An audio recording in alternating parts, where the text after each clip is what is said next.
Selamat pagi pemirsa, kembali lagi dengan saya Karina Wulandari dari Mikromedia yang akan menemani Anda selama 30 menit ke depan.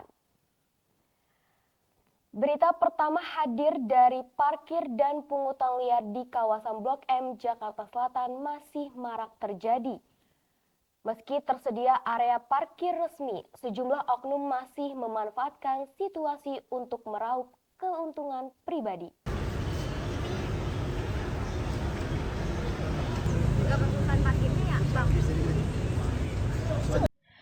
Blok M terkenal dengan daerahnya yang luas.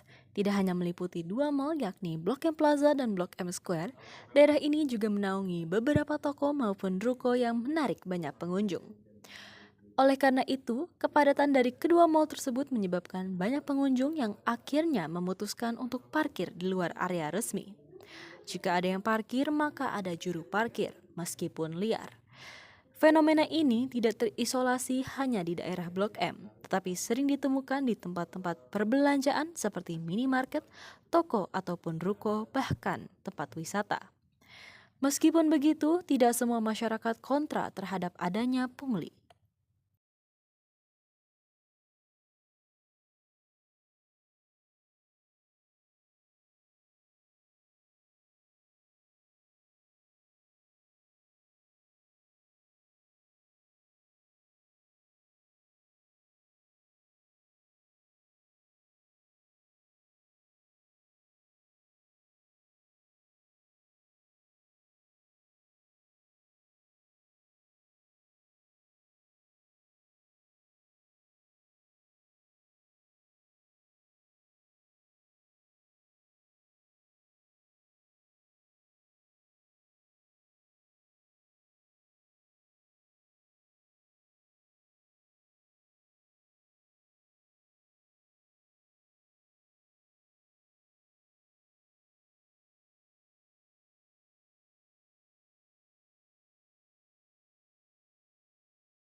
Kondisi jalan rusak di perumahan Villa Dago membuat aktivitas warga terganggu. Kerusakan diduga diperparah oleh hujan dan banjir dalam beberapa waktu terakhir. Sejumlah titik jalan di perumahan Villa Dago mengalami kerusakan cukup parah. Jalan berlubang menyulitkan pengendara yang melintas. Warga menyebut kondisi ini terjadi saat musim hujan awal dan banjir yang melanda kawasan tersebut. Kondisi ini bahkan dinilai membahayakan warga setempat. Warga menyebut lubang di jalan terbilang cukup dalam dan sulit terlihat saat tergenang air. Mereka berharap pemerintah kota segera melakukan perbaikan, mengingat jalan ini merupakan akses utama bagi warga untuk beraktivitas dan mobilisasi sehari-hari.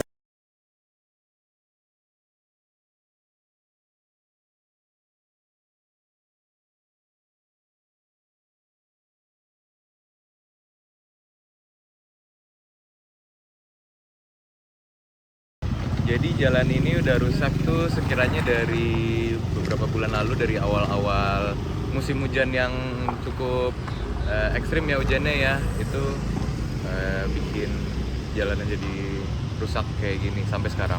Nah jalanannya cukup rusak, cukup berbahaya juga ya. Kemarin sempat tetangga saya jatuh kepleset gara-gara banyak batu-batu dan lubangnya cukup dalam kan ya. Jadi selain nggak enak dilihatnya juga membahayakan.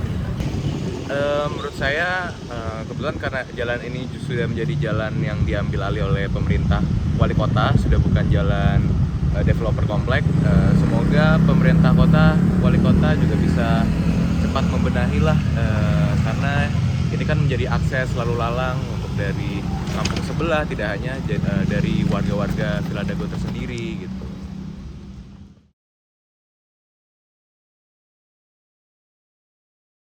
Setelah terjadi longsor di daerah Ciater, Tangerang Selatan pada Sabtu sore akibat hujan deras yang terus-menerus. Peristiwa ini sempat menggemparkan warga sekitar saat tebing di kawasan pemukiman Ciater rubuh secara perlahan dan material tanah mulai berjatuhan. Peristiwa longsor terjadi pada Sabtu 4 April 2026 sekitar pukul 4 sore. Titik longsor berada di Jalan Al-Hikmah, kawasan Ciater Serpong. Material tanah turun dari ketinggian dan mengarah ke pemukiman warga di kawasan Villa Dago Tol. Sehari setelah kejadian, lokasi yang terdampak telah dipasang garis polisi. Puing berupa batu dan pagar pembatas terlihat ikut terbawa longsor. Petugas PPSU atau pasukan oranye sudah turun ke lokasi untuk melakukan pembersihan.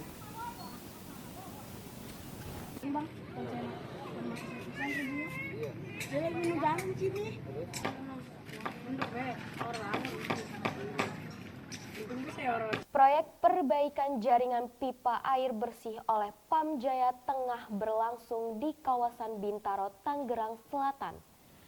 Pengerjaan ini menyebabkan kepadatan lalu lintas di sekitar lokasi. Berikut laporan dari reporter di lokasi kejadian.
Berita terakhir yang sekaligus menutup acara kali ini datang dari Festival Kuliner Pecinan Halal Nusantara hadir di Plaza Blok M, Jakarta Selatan.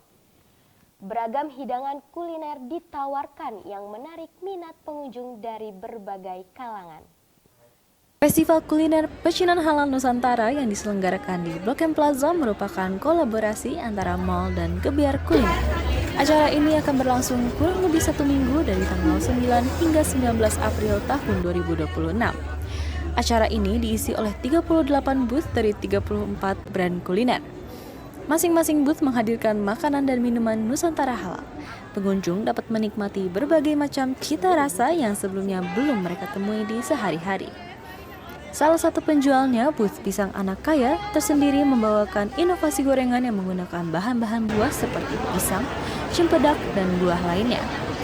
Bagi penjual Pisang Anak Kaya, proses mereka dimulai dari cabang terdekat untuk memasak dan mempersiapkan makanan yang akan diperjualbelikan, karena pada lokasi tidak diperbolehkan menggunakan gas. Acara ini tidak hanya memperkenalkan pengunjung kepada makanan dan minuman Nusantara, tapi juga menjadi lapak peluang bagi para penjual untuk mendapatkan pelanggan baru.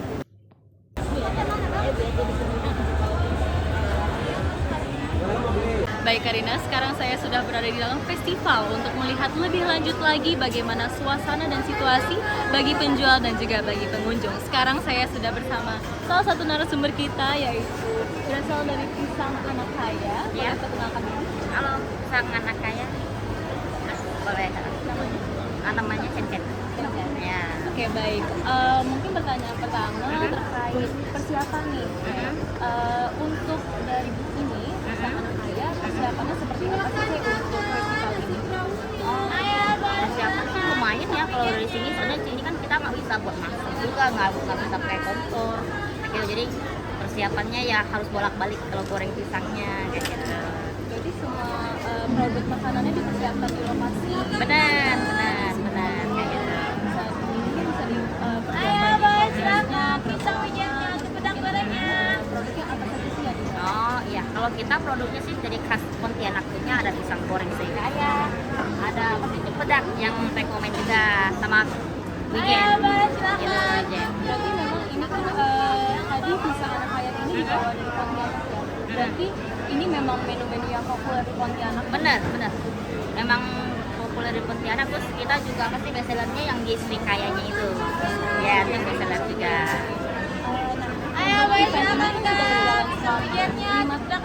Hari. Bagaimana mungkin Cici ngeliatnya benefit dari festival ini dibandingkan Lumayan banget sih, dari awal sampai sekarang masih orangnya masih banyak banget, masih oke penjualannya juga. Jadi banyak pengunjung yang tertarik Bener. bener. Yang paling itu sih dia yang wijen sama yang cempedak gorengnya, itu yang bestseller sih di sini. Iya. Baik, Karina, itulah situasi dari booth yang ada di Festival Halal Pecinan ini. Mungkin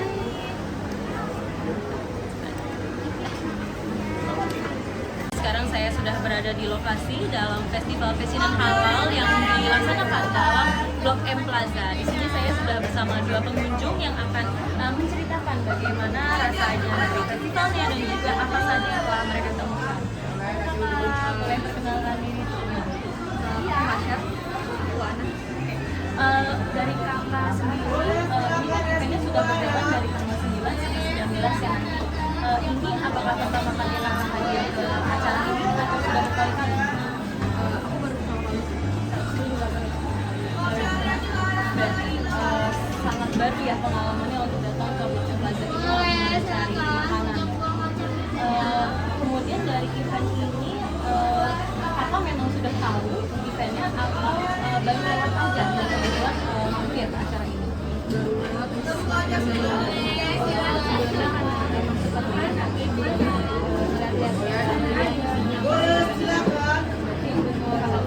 baru ya. Nah, apa yang membuat kakak tertarik untuk akhirnya memutuskan hadir ke acara ini? Memang ada makanan dari yang mau dicoba. Dari menunya yang paling ada menu lain yang menarik perhatian.